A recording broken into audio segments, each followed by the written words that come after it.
It sounds counterintuitive to say that Denmark can do great things in the world because it's such a small place.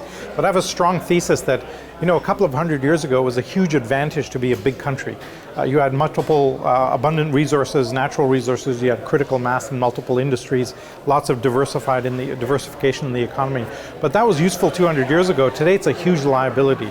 In fact, every big country in the world is under crisis. Brazil, India, the US, China, Russia, all are fundamentally breaking at the seams because it's too complex to manage such a huge geographic area, large population, etc. Today, all of the advantage for the next century or two will come to small states and small environments where people can locally make very quick decisions. And the key is being adaptable and flexible and really thinking outside the box. So the opportunity exists for Denmark to kind of really think about where society can go, leapfrog the status quo, and be kind of a tugboat to the rest of the world. So a key question is, how do you take advantage of this opportunity? Well, we have now a dozen technologies that are moving very, very fast, and it doesn't cost a lot of money. A really key new invention or reality that we live in is new innovation and disruptive innovation does not have to cost a lot. It used to be that was only possible with government funding or a large corporate lab, but today anybody can pick up CRISPR, drones, 3D printing, neuroscience, biotech, etc., and pick up something and go do something very dramatic. In fact, all breakthrough innovation always comes from individuals being very audacious, right? We're here where Niels Bohr lived. This is the guy who did the most breakthrough thinking maybe of the 20th century and leapfrogged the rest of the world and has delivered most of what we use today every day because of his thinking. And so as a small country, you can actually take on, in fact, I think you have the obligation to really take on radically new thinking.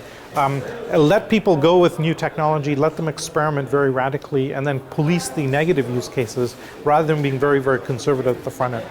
Well, because if you're a car company and you're making we're making collectively 85 million cars a year, it's pretty clear that over time we won't be buying cars. It's a service that we'll call on our cell phone, a robotic car will pick us up and take us somewhere.